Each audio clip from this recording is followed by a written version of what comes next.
Okay, so today's video is going to be a Q&A. The apartment is still a huge mess. My desk is insane. I don't have things set up the way that I want them to. We've also got construction going on outside and the sound is just awful. So the sound related video that I was originally going to put together doesn't really work. And then also my cat Nico is not feeling very well. So I need to take him to the vet. So how about you come with me to the vet's office and we'll hang out in the car together? Sound good? All right, let's go.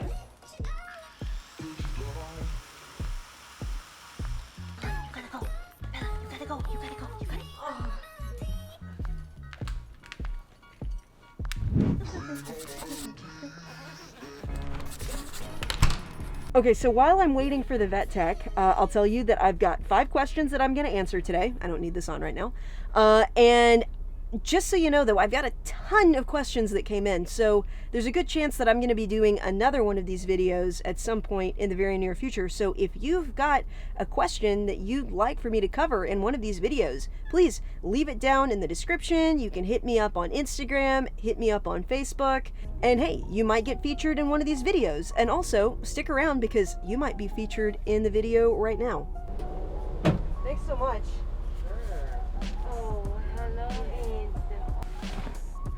Okay, so the first question comes from Emily. How honest should we be? How me should I be?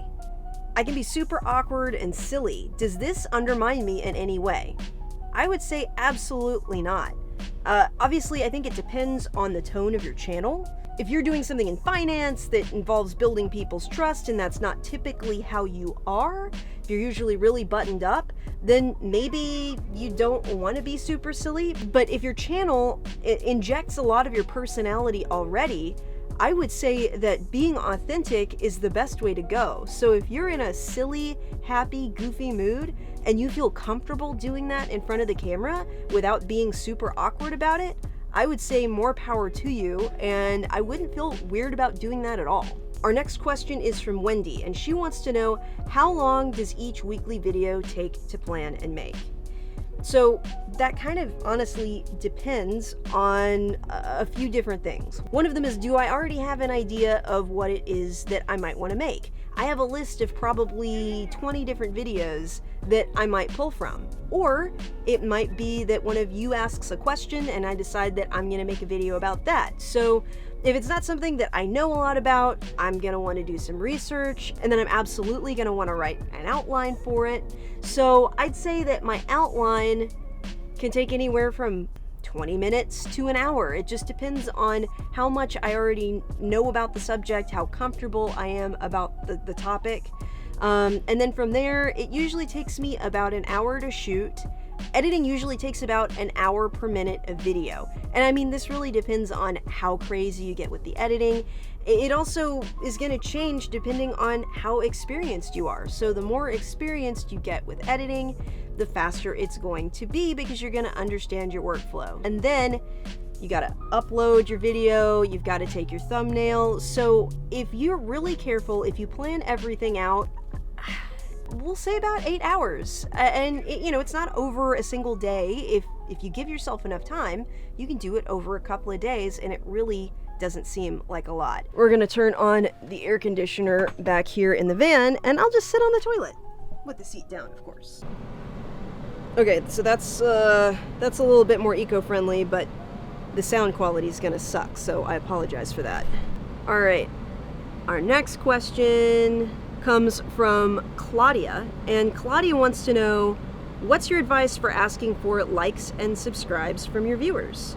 And that, I can tell you from experience, is something that a lot of people have issues with, that I personally had issues with. And it's kind of scary. You kind of feel like you're like begging or something when you ask people to like your videos. And I think a lot of that comes from some imposter syndrome. When we start out, a lot of us feel like, who am I to be teaching about this topic, to be talking about this topic? Or if you're not teaching something and you're just vlogging, you're sharing your life with people, you might feel like, hey, I'm not giving them something in return for their like.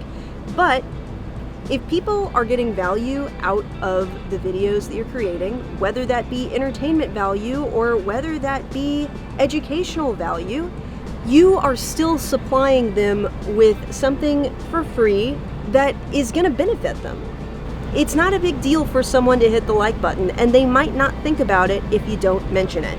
So, while we're on the topic, if you're getting value out of this video, and I hope you are, go ahead and hit that like button to let me know. And if you haven't subscribed yet, go ahead and hit that subscribe button and the bell too, because it's a totally free way to support the channel, and it's a great way to keep up to date with all of the videos I put out every single week, made specifically for people just like you who are just getting into video and want somebody to talk to them in plain English and not technobabble.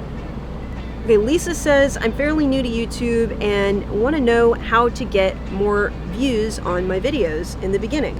The very first thing that I did to really get my views right off the bat was posting on Facebook. Leverage the people that you already know. If you're already in some Facebook groups that are about the things that you're interested in, post your videos there. I also posted some videos on LinkedIn, and that gave me my kind of base subscriber well, and got me that initial engagement that I needed for the algorithm to start noticing me. And then the next thing that is super important is your titles and your thumbnails. The title is really important because it's going to help you with your search engine optimization. It's going to help the algorithm understand what it is that your video's about. And then the thumbnail, people really judge thumbnails before they click on something. Think about how many times you've seen an ugly kind of drab thumbnail. There's not really any picture. Maybe it's just words. Somebody did it real quick, like in PowerPoint, and stuck it up there. I mean, you're gonna be less likely to click on that than something with a really pretty picture. Making sure, oh, gotta go. Hi. Yeah, thanks. Bye. Yeah, I got a sick kitty. Okay, so lastly, the thing that has helped me more than anything has been TubeBuddy. And TubeBuddy is just absolutely a lifesaver. All of that stuff that I talked about with making sure that your titles are right, making sure that your keywords are right, it's going to help you do that. It takes your entire planning process down to like a couple of minutes. So our last question is from Caleb, and Caleb wants to know, did you struggle with putting yourself out there at first because of people who you know, because of what people who you know may think? How did you overcome that? I guess it kind of goes back to that whole thing that, oh, that's here. So much. You're welcome. Okay, I don't want to sit around in their parking lot, so I'll finish this off when I get back home, or to another parking lot. All right, to be continued.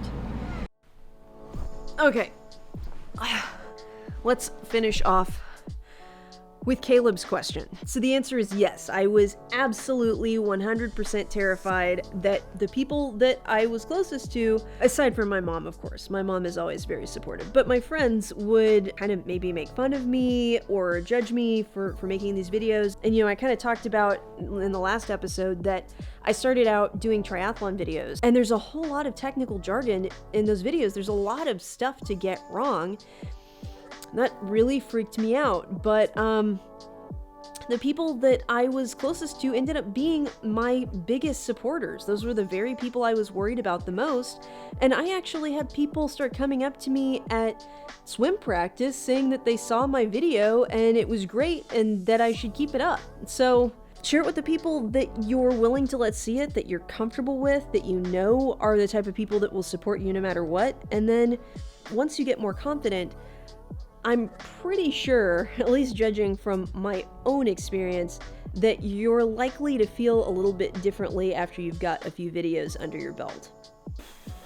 So, guys, thank you so much for putting up with this not so well-planned video, but I feel like consistency is so important. I wanted to show up for you guys in some way, and I thought answering questions would be a pretty good way to go about it. So that's all I've got for you this week, but I cannot wait to see you next week because things will be much less of a mess. So, I'll see you then.